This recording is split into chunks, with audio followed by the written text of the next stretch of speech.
Respiration की दो types होती है। क्या है हमारे पास? दो टाइप्स हैं। एक वो वाली रिस्पायरेशन जो सेल के अंदर होती है। क्या होती है? जो सेल के अंदर होती है, मतलब हमारे हर सेल के अंदर रिस्पायरेशन होती है, वो एक अलग रिस्पायरेशन है, उसको बोलते हैं इंटरनल रिस्पायरेशन। उसको क्या बोलते हैं? Internal respiration. इंटरनल रिस्पायरेशन या इसका एक दूसरा नाम है सेलुलर रिस्पायरेशन। दूसरा नाम इसका क्या है? Cellular respiration. ऐसी रिस्पायरेशन जो कि सेलुलर लेवल पे होती है, हर सेल के अंदर होती है, सेल के अंदर होती है, उसको बोलते हैं इंटरनल रिस्पायरेशन या फिर सेलुलर रिस्पायरेशन। और ये जो सेलुलर रिस्पायरेशन है या जो इंटरनल रिस्पायरेशन है, अगर थोड़ा सा रिकॉल करो, क्योंकि अभी तुम लोग सेकंड ईयर में हो, इट्स मीन फर्स्ट ईयर जो तुम लोगों का हो चुका है, तो उस फर्स्ट ईयर में अगर हम सेलुलर रिस्पायरेशन को थोड़ा सा रिकॉल करते हैं तो वहां पे हम देखते हैं कि एक ग्लूकोज या इस तरह का एक बड़ा मॉलिक्यूल है, वो शुरू में स्टार्ट उसी से होता है, फिर वो टूटते टूटते टूटते टूटते आखिर में जाके वो CO2 और H2O में कन्वर्ट हो जाता है और हमें एनर्जी मिल जाती है। So that is cellular respiration. अब अगर उस सेलुलर रिस्पायरेशन को मैं थोड़ा सा रिकॉल करता हूं तो देखो हमने क्या कंसीडर किया था? ग्लाइकोलाइसिस में सबसे पहले ग्लूकोज कंसीडर हुआ था। क्या कंसीडर हुआ था? ग्लूकोज। उस ग्लूकोज को बाद में ऑक्सीजन मिली। ऑक्सीजन कहां मिली? क्रेब्स साइकिल में उसको मिली थी, जो भी हम उस चीज को नहीं डिस्कस कर रहे। और उस ऑक्सीजन के मिलने के बाद यही ग्लूकोज हमारे पास CO2 और H2O में कन्वर्ट हो गया था और साथ में हमें एनर्जी मिल गई थी। क्या मिल गई थी? एनर्जी किस फॉर्म में मिली थी? एनर्जी हमें मिली थी ATP के फॉर्म में। थोड़ा सा रिकॉल हो गया होगा। तो यहाँ पे एक चीज अगर हम गौर से देखते हैं तो ग्लूकोज क्या है? ग्लूकोज हमारे पास एक कॉम्प्लेक्स मॉलिक्यूल है। क्या है हमारे पास? एक कॉम्प्लेक्स है या एक मेजर मॉलिक्यूल है, बड़ा मॉलिक्यूल है। वो टूटा है हमारे पास कार्बन डाइऑक्साइड और H2O में। ये सिंपल है, ये स्मॉलर मॉलिक्यूल है। क्या है? स्मॉलर मॉलिक्यूल्स हैं, सिंपल मॉलिक्यूल्स हैं। दूसरा नाम इसका क्या होगा? सिंपल।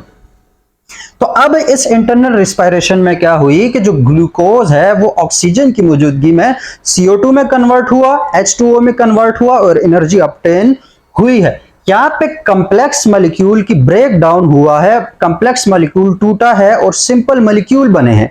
तो याद रखो मेटाबॉलिज्म में देखो हमने दो तरह की चीजें देखी थी कि कुछ रिएक्शन कैटाबॉलिक रिएक्शंस होते हैं। कैटाबॉलिक रिएक्शंस क्या है? जिसमें बड़े मॉलिक्यूल्स टूटते हैं और छोटे मॉलिक्यूल्स बन रहे होते हैं, जिसमें पॉलीमर टूटता है और मोनोमर्स बन रहे होते हैं, तो वो हमारे पास क्या था? Catabolic reaction. और एक हमारे पास एनाबॉलिक रिएक्शन है जिसमें छोटे छोटे मॉलिक्यूल्स मिलकर एक बड़ा मॉलिक्यूल बना रहे थे, जिसमें क्या है? कंडेंसेशन। जैसे वो अमीनो एसिड या मोनोसैकेराइड्स वो आपस में मिलते थे और उनके मिलने से एक बड़ा हमारे पास कहीं पे जाके क्या बन रहा होता था? कभी वो हमारे पास बन रहा होता था सेलुलोज बन रहा होता था, कभी स्टार्च बन रहा होता है, कभी कई किस्म के प्रोटीन्स बन रहे होते हैं। तो वो सारा सीन। तो एक एनाबॉलिक रिएक्शन, एक कैटाबॉलिक रिएक्शन। तो अगर यहां हम गौर से देखते हैं तो ग्लूकोज टूट रहा है छोटे मॉलिक्यूल्स में, बड़ा मॉलिक्यूल छोटे मॉलिक्यूल्स में टूट रहा है और एनर्जी ऑब्टेन हो रही है। इस तरह का रिएक्शन होता है कैटाबॉलिक रिएक्शन। तो इसका मतलब क्या हुआ कि जो इंटरनल रिस्पायरेशन है वो भी हमारे पास कैटाबॉलिक रिएक्शन है। वो भी क्या है हमारे पास? कैटाबॉलिक रिएक्शन है। कैटाबॉलिक रिएक्शन का मतलब क्या है कि जो इंटरनल रिस्पायरेशन है वो हमारे पास उसमें बड़े मॉलिक्यूल जैसे कि ग्लूकोज है या हम कोई अमीनो एसिड है, तो वो भी किसी न किसी जगह चाहे ग्लाइकोलाइसिस के स्टेप्स में फॉल करे या ऑक्सीडेशन के स्टेप में फॉल करे, लेकिन कई जो कुछ भी हम खाते हैं वो उसमें क्या है कि बड़े मॉलिक्यूल छोटे मॉलिक्यूल्स में कन्वर्ट हो रहे होते हैं। तो इंटरनल रिस्पायरेशन क्या है या जो सेल्यूलर रिस्पायरेशन है वो एक कैटाबॉलिक रिएक्शन है जिसमें बड़े मॉलिक्यूल्स टूटते हैं, किसमें? छोटे मॉलिक्यूल्स में। और उससे हमें क्या एनर्जी हासिल होती है? एनर्जी। उसमें क्या हासिल होती है? एनर्जी। एक तो ये रिस्पायरेशन हो गया। इस चैप्टर में हम इस रिस्पायरेशन को नहीं देखने वाले, टेंशन ना लो, ये हम पहले ही देख चुके हैं बायोएनर्जेटिक्स वाले चैप्टर में। ठीक है, तो इसको हम नहीं देखने वाले। दूसरे रिस्पायरेशन है उसको बोलते हैं एक्सटर्नल रिस्पायरेशन। दूसरा क्या है हमारे पास? External respiration. पहला हमारे पास इंटरनल था, दूसरा हमारे पास क्या हुआ? External respiration. एक्सटर्नल रिस्पायरेशन का एक दूसरा नाम है, मतलब एक रिस्पायरेशन सेल्यूलर लेवल पे हो रही होती है या हमारे अंदर। आप एक्सटर्नल रिस्पायरेशन भी एक्चुअली हमारे अंदर ही हो रही होती है, लेकिन सेल्यूलर लेवल पे नहीं हो रही होती। किस लेवल पे हो रही होती है? ये डिफरेंसेस है, याद रखो। इंटरनल रिस्पायरेशन सेल्यूलर लेवल पे। जो हमारे पास एक्सटर्नल रिस्पायरेशन है इसको बोलते हैं ऑर्गेनिज्मिक, मतलब ऑर्गन, उसी से ऑर्गेनिज्मिक रिस्पायरेशन। मतलब क्या हुआ कि इसमें आपके ऑर्गन्स इन्वॉल्व होंगे, बड़े लेवल पे जो रिस्पायरेशन है वो हो रही होगी, जिसको हम एक्सटर्नल रिस्पायरेशन बोलते हैं। जैसे कि हमारे अंदर एक्सटर्नल रिस्पायरेशन के लिए ये जो सांस लेने का हमारा अमल है ना, जिस प्रोसेस से हम सांस लेते हैं, कोई गैस अंदर जा रही है वो हम बाद में डिस्कस करेंगे, कोई गैस बाहर आ रही है और हम सांस ले रहे हैं और हम जिंदा है, तो वो हमारे पास है एक्चुअली एक्सटर्नल रिस्पायरेशन। वो क्या हमारे पास है? एक्सटर्नल रिस्पायरेशन या फिर ऑर्गेनिज्मिक रिस्पायरेशन। तो ये ऑर्गन लेवल पे है, सेल्यूलर लेवल पे है, ठीक है। वो क्या है? सेल्यूलर लेवल पे। फिर वहां पे एनर्जी ऑब्टेन हो रही थी। यहां पे बेसिकली क्या है? एक्सटर्नल रिस्पायरेशन में बेसिकली हमारे पास एक्सचेंज ऑफ गैसेज है। एक्सचेंज ऑफ क्या है? गैसेस। एक्सटर्नल रिस्पायरेशन में बेसिकली हम गैसेस को एक्सचेंज कर रहे होते हैं।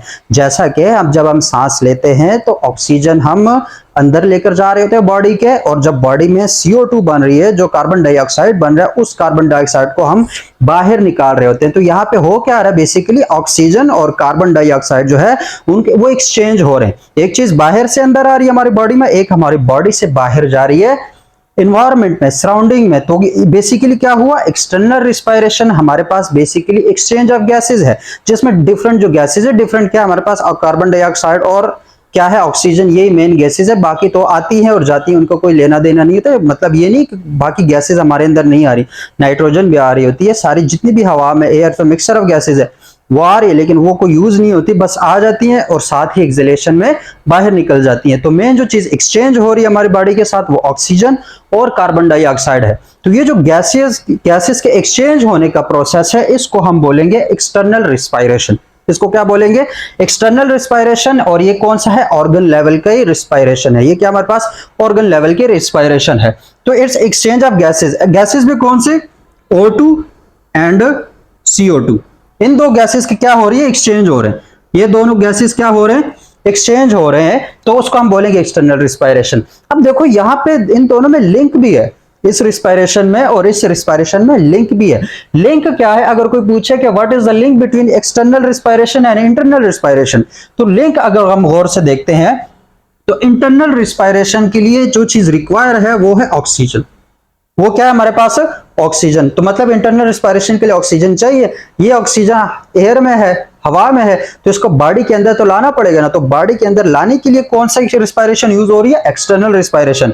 एक्सटर्नल रिस्पायरेशन के थ्रू हम ऑक्सीजन इनहेल कर रहे होते हैं। ऑक्सीजन क्या कर रहे होते हैं? इनहेल करते हैं। वो ऑक्सीजन इनहेल होती है, वो ब्लड में शामिल होती है और हर सेल पे पहुंचती है। वो बाद में इसी चैप्टर में हम देखेंगे। तो वो हर सेल पे पहुंचती है। तो यहाँ पे इंटरनल रिस्पायरेशन के लिए ऑक्सीजन अवेलेबल हो जाती है।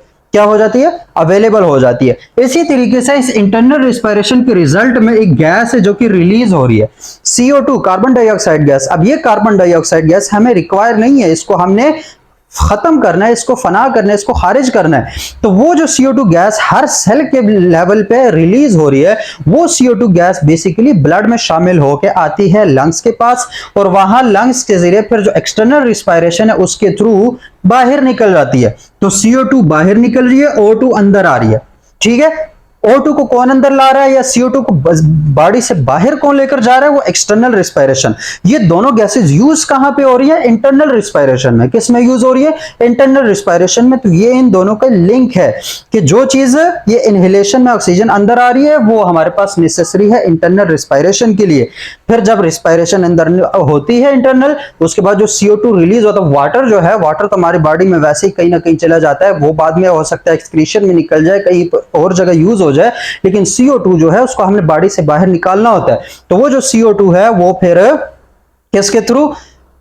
एक्सटर्नल रिस्पायरेशन के थ्रू रिलीज हो जाती है। और ये CO2 जो है या O2 ब्लड में कैसे शामिल हो रही है, हम ऑलरेडी जो हार्ट वाला चैप्टर है, जो सर्कुलेशन वाला चैप्टर है, उसमें ये फर्स्ट ईयर में देख चुके हैं कि वो ब्लड बेसिकली काम क्या कर रहा होता है, जिसमें एक ऑक्सीजनेटेड ब्लड है और एक डीऑक्सीजनेटेड ब्लड है। तो क्वेश्चन वहीं से उठता है कि भाई ब्लड ऑक्सीजनेटेड कैसे हो रहा है और डीऑक्सीजनेटेड कैसे हो रहा है, मतलब उसमें ऑक्सीजन आ कैसे रही है और जा कैसे रही है। तो वो सारा ये जो निजाम है ना हमारा, ये बड़ा इंटरकनेक्टेड निजाम है।